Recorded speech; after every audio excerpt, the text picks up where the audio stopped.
Have a great week. Join us each week for Iowa Realty's Home Buyer's Guide, an informative hour featuring Iowa Realty open houses, new construction projects, and financial information for today's home buyer. If you would like more information concerning this morning's show or how your home may be included on Home Buyer's Guide, contact the Iowa Realty office nearest you.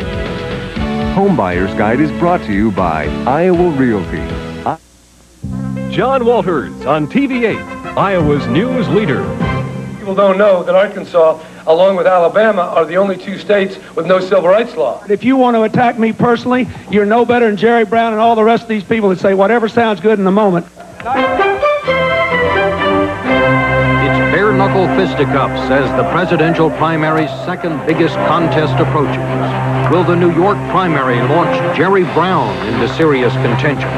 We'll talk to the former governor of California. And will the issue of abortion, virtually absent from the election until now, be forced into the campaign after today's huge rally here in Washington? We'll ask Republican Congresswoman Susan Molinari of New York and Hollywood activist Morgan Fairchild and Mary Steenburgen.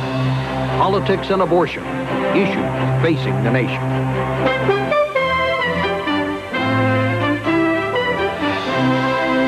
Face the Nation with Chief Washington Correspondent Bob Schieffer. And now from CBS News in Washington, Bob Schieffer. And welcome again to Face the Nation. The New York primary is 2 days away, the second richest delegate primary in the race. Former California Governor Jerry Brown joins us now from our New York studios. Thank you for coming in, Governor Brown. You're in New York, I'm in Washington, but a lot of the news this morning comes from your home state newspapers in California. I want to ask you first about that.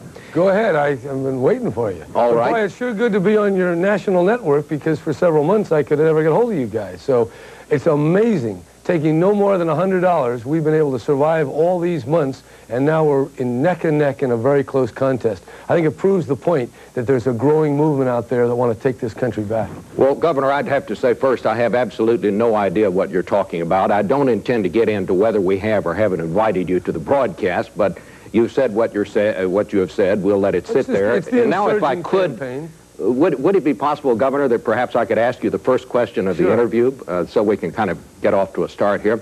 The Los Angeles Times reports this morning that when you were governor, you appointed 100 judges only after that you had received gifts from their families or from them. Come on. I appointed 850 judges.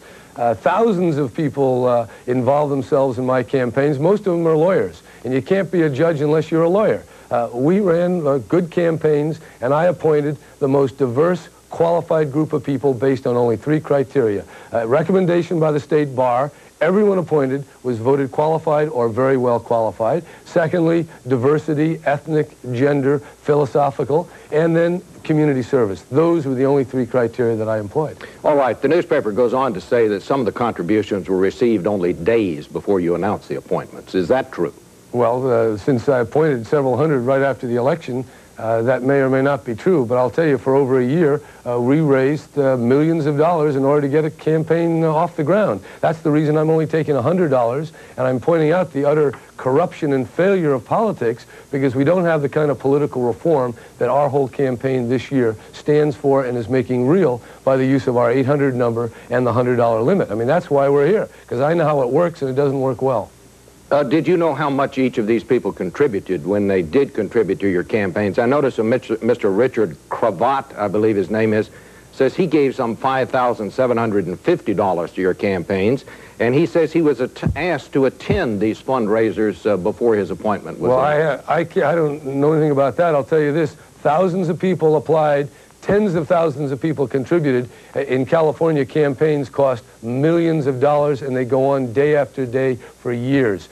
This is a political environment. It's a corrupt political process that alone of major politicians, I'm standing up to change. And anything you can look at over the years, hey, let's make it better, let's improve it. And I've never said anything else. I guess the part that I have sort of a hard time with, Governor, is that when these issues come up, you always say, well, I used to be that way, but I'm not that way anymore. Well, no, I mean, I thought your campaign was a crusade to eliminate the influence of big contributors. And yet, You readily acknowledged that you took money.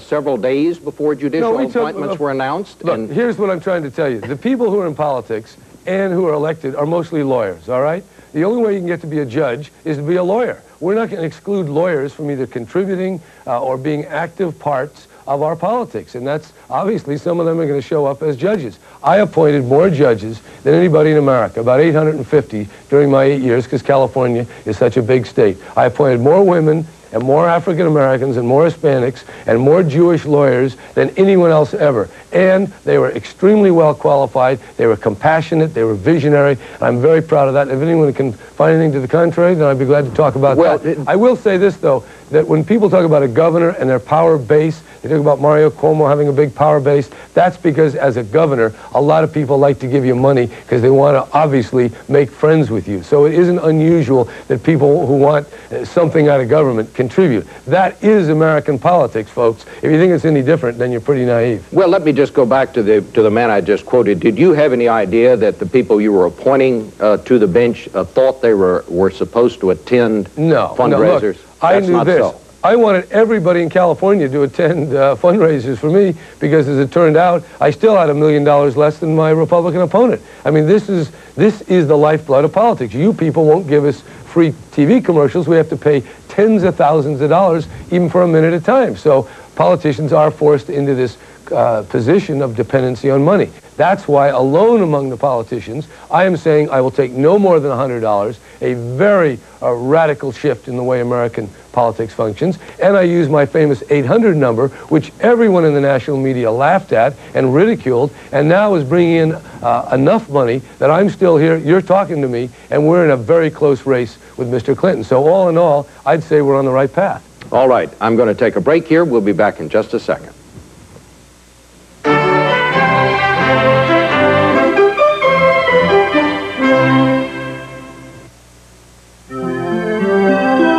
This portion of Face the Nation is sponsored by the Archer Daniels Midland Company. ADM, supermarket to the world. Look what ADM research has cooked up. An all-vegetable patty that contains dietary fiber, is low in fat, and free of cholesterol. One that's made to meet the demands of vegetarians and other health-conscious consumers. It's the Midland Harvest brand Harvest Burger. And so far, it's made a big impression everywhere it's landed. ADM, supermarket to the world.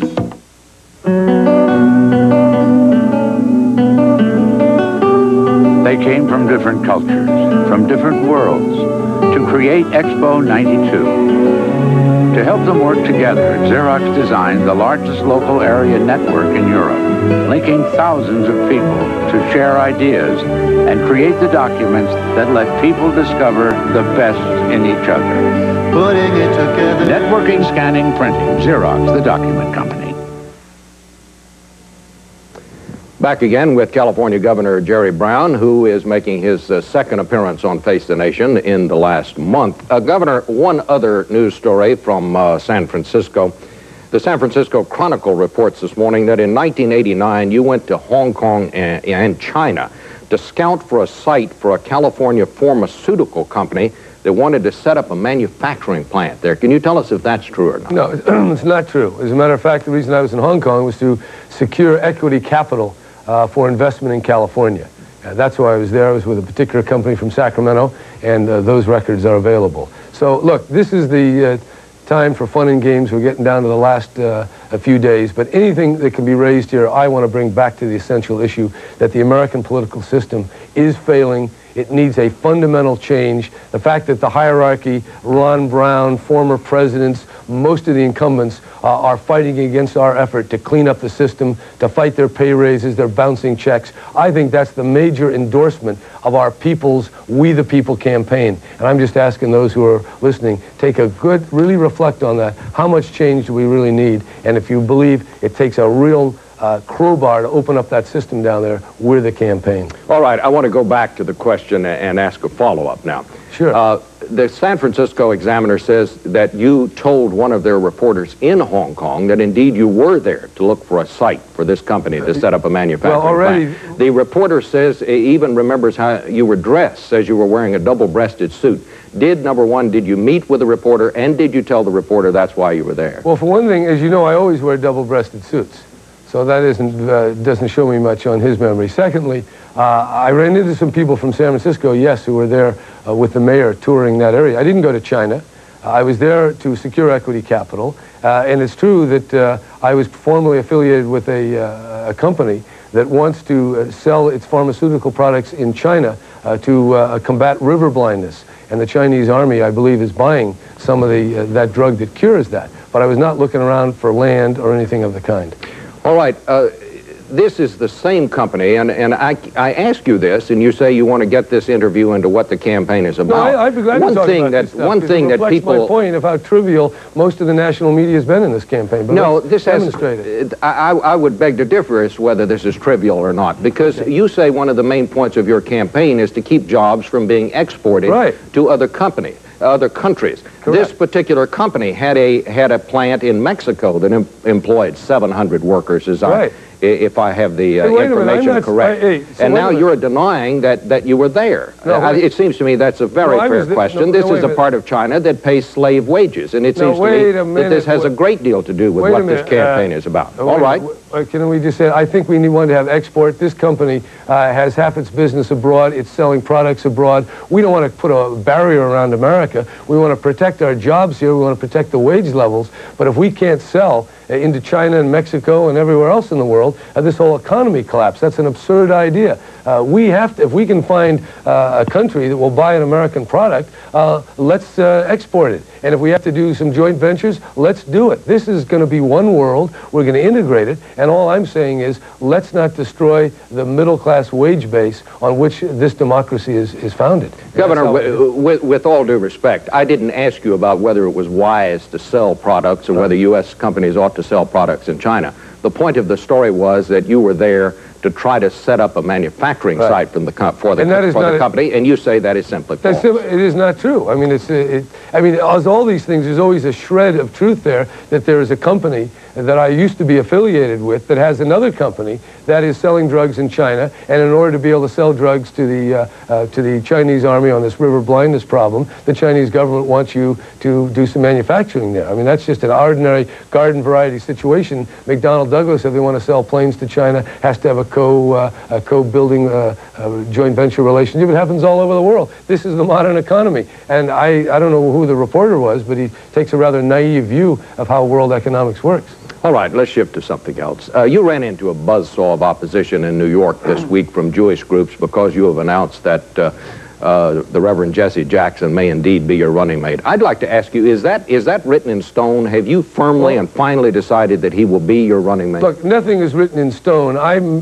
But I will tell you, I believe that he would make an excellent candidate. I said he'd be my first choice, and I said it for a very simple reason. I believe the polarization between black and white is ripping this country apart. The hatred, the bitterness, the rise of extremist people who often will indulge themselves in anti-Semitism and other terrible attitudes that rip the country apart. We've got to pull together. And I believe America is unraveling because of the lack of commitment to build up our society. And one of the biggest losers in all this are African Americans, are poor people. And while we can defend Japan and Europe and all these other countries, even today, we are letting our cities die. And I believe Reverend Jackson has been a tremendous spokesman and leader in giving encouragement to those who become alienated and bitter and totally separated from our society. I want to create the kind of unity and solidarity without which we can't continue to be a strong and free nation. And that's the whole basis of my campaign.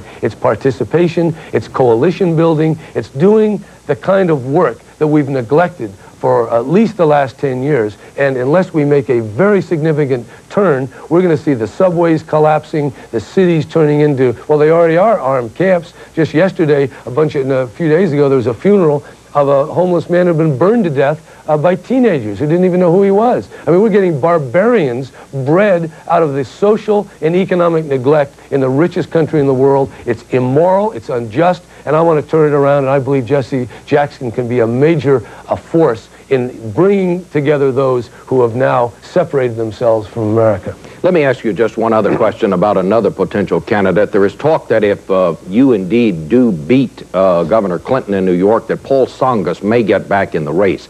Would you welcome Senator Tsongas back, or do you think he should stay away now? Well, I like Paul Tsongas. Obviously, I want to win this nomination, but I have to tell you, my whole thesis in 1992 is that the American political framework is unraveling. So Tsongas is out. He may well be in. Perot's going to be in. Who knows who else? The two-party domination, which has turned into an incumbent party of complacency, is really falling apart. So, yeah, expect surprises. Expect some new candidates at the convention. Mr. Clinton, I have to tell you, his credibility level is so low. The phony ads he puts on television, then he takes off. All that is destroying him as a viable candidate. So obviously others are going to emerge, but I think the context is that we have a very solid chance of not only winning, but winning the nomination and then giving George Bush a real opposition party. All right. Governor Brown, thanks for being with us this morning. Thanks for taking the time. We'll be back in a minute to talk about the big abortion rally here in Washington.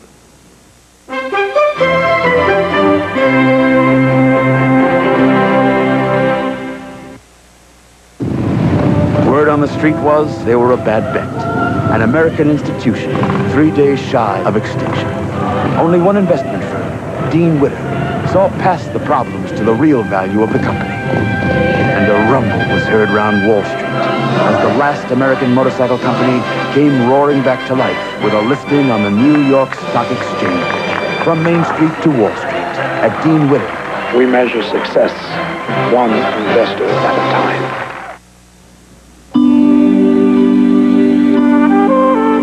To you, this may be just a bushel of corn.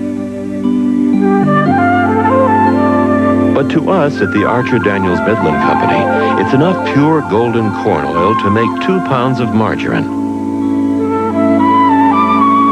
It's also enough protein meal to raise 3 chickens.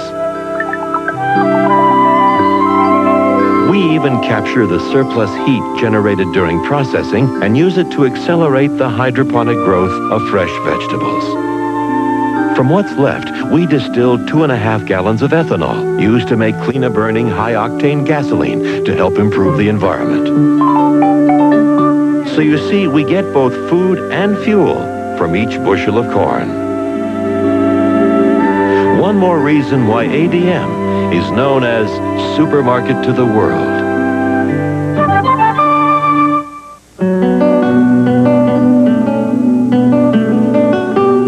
They came from different cultures, from different worlds, to create Expo 92. To help them work together, Xerox designed the largest local area network in Europe, linking thousands of people to share ideas and create the documents that let people discover the best in each other. Putting it together. Networking, scanning, printing. Xerox, the document company. Well, we're going to shift gears completely now, and joining us 2 members of the Hollywood Women's Political Committee here in Washington today to join in the pro-choice rally, Morgan Fairchild and Mary Steenburgen. And also with us, Republican Congresswoman Susan Molinari of New York, who is a pro-choice advocate. I want to say before we began that we have always made it a point to represent both sides in this very controversial issue. We'll be hearing from the pro-life side in a future broadcast. With that, let me begin with you, Congresswoman Molinari. Sure. With this rally in Washington today, many people are saying this is a watershed year on the abortion issue. Do you all feel that that's the case? Oh, absolutely. From the first point, the one thing that politicians throughout this nation have to deal with is, for the first time in history, women are going to be the majority voter. We started to see it in the last presidential election, but this year we're approximately 52% of the electoral force. That's something that men and women are going to have to reckon with when they come up with their party positions. Of course, we're all very aware of the fact that right now we're awaiting the Supreme Court's decision on the Pennsylvania case, which may be a precursor, pre-election to Roe versus Wade being overturned. And we're struggling right now with the ramifications of the Bush administration's regulations on the so-called gag rule. So it's issue after issue coming before a very vocal and I think energized pro-choice constituency, Republicans, Democrats from all over our nation. I think it's going to be the year that women and men understand if this is an important issue to you, you had better make your voice sound very loudly because we may lose this fight. It's fair, John Steenbergen, politicians have to take one side or the other. But it seems to me it is a very difficult thing for an entertainer, because when you come out on one side of this very controversial issue or the other, at least half the people are going to be against you. Why did you decide to come to Washington today? Well, I came to Washington last time we had the march, too. I think Mary did also. And it's, for an entertainer, it's one of those things you really do have to stop and think about, because you're scrutinized more closely. You want to make sure that you're setting a good example. You want to make sure that you take a stand on issues you truly believe in. This is an issue I just felt so strongly about, the fairness of it, that I thought there was no way I could shirk what I felt like was my responsibility. You know that some people will disagree with you, and you just hope that they'll remember this is America, and that's what it's all about, and respect your right to disagree with them.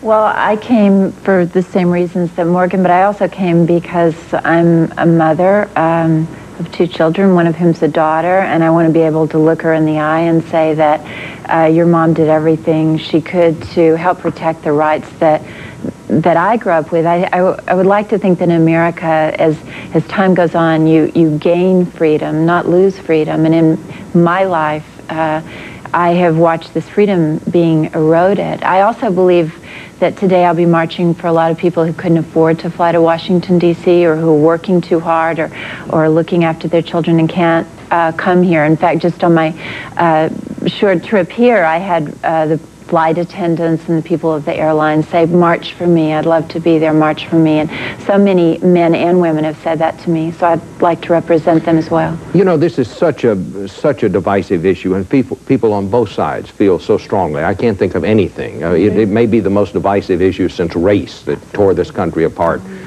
during the Civil War. Is this the kind of issue that, when you're considering who you want to vote for, should you vote only on the basis of how that politician feels on this issue? Because I ask that question because many people say that one of the things that's wrong with politics now is we've developed these kind of single-issue groups that have been very divisive, and the result is we get nothing done. How do you reconcile that, and how do you consider who you're going to vote for in light of your strong feelings on this issue?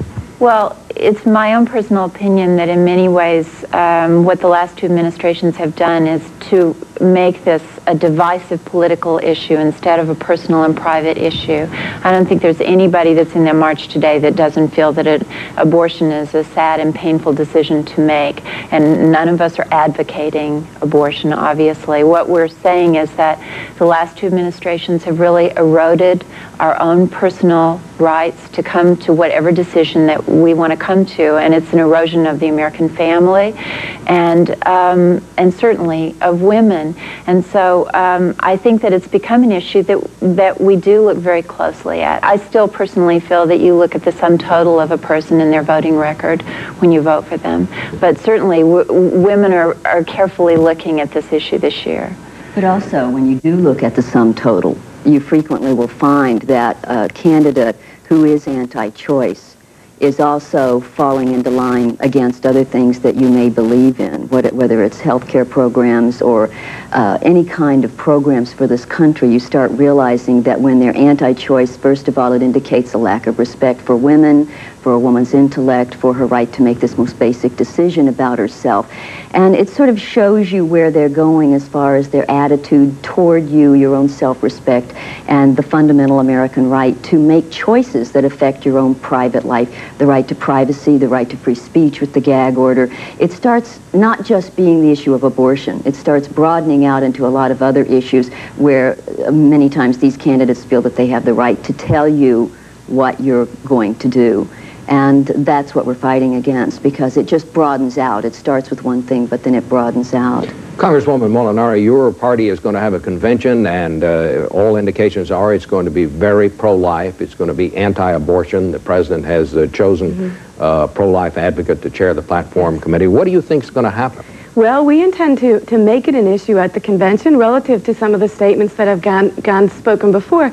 Certainly we hope, as Republicans, that men and women throughout this country look at other issues. There are other issues that are equally painful in confronting this nation and this world. I certainly run with the support of some pro-life members of my community and hope to always do that. But when it comes time for a party platform, a time when we need to acknowledge that this is a divisive issue, an issue that should not be taken point blank by one side or the other, I certainly hope, and I'm going to be part of that team that tries to make a change at the Republican convention to say this is an emotional issue, this is a difficult issue, and it should not be engraved in stone in any party platform on either side. It's a personal, spiritual, emotional decision that a woman has to make, and therefore to politicize it at a national convention is the wrong way to go. We're going to try and temper that by moving in the opposite direction.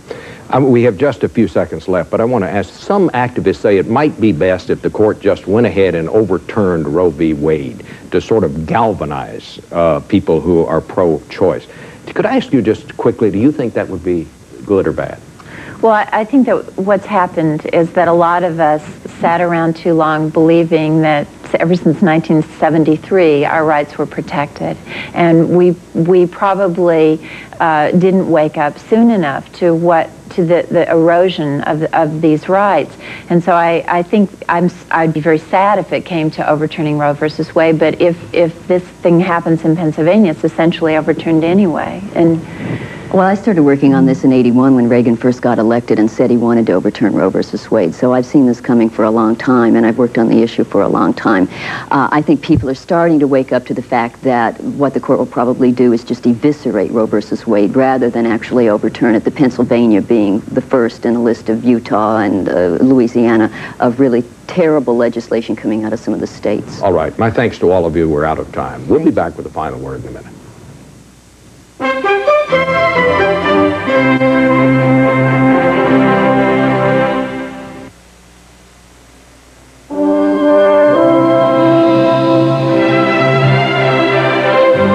He could have had the 60-foot sailboat, the house on the 18th green. But all Ned Crowley ever really wanted was a home on the range. At Dean Witter, our retirement plans are as individual as the people who dream them. We measure success one investor at a time. Well, boys, how do you like the new backyard?